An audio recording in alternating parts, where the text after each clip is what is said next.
Bien, la situation nationale émaillée de sitting des administrateurs civils, la marche des femmes et la libération de Hama Amadou occupent la manchette de la plupart des journaux du jour. La revue de presse nous est servie par Solange Digma.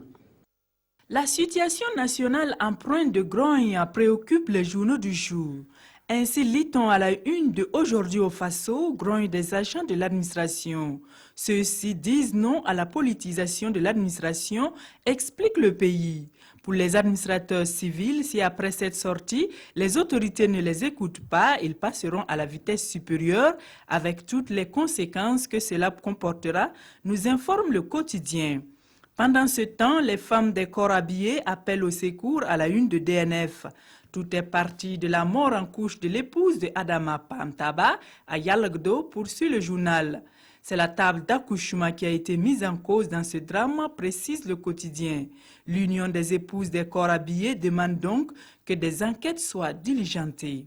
Au même moment, Paul Kabatieba constate de lui-même de l'état lamentable du centre hospitalier universitaire Souro Sanou de Bobo Dioulasso, nous apprend Sidoya. Autre sujet débattu par les journaux du jour, la libération provisoire de Hama Amadou.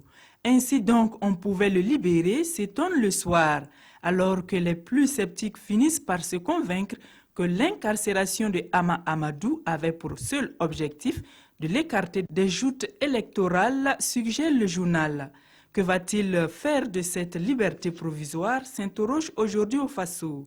Pour l'observateur Palga, une liberté même provisoire ne se refuse pas, même si c'est le président Mahamadou Issoufou qui est en fin de compte le grand bénéficiaire de cette liberté provisoire, lui qui était devenu otage de son propre prisonnier. Voilà qui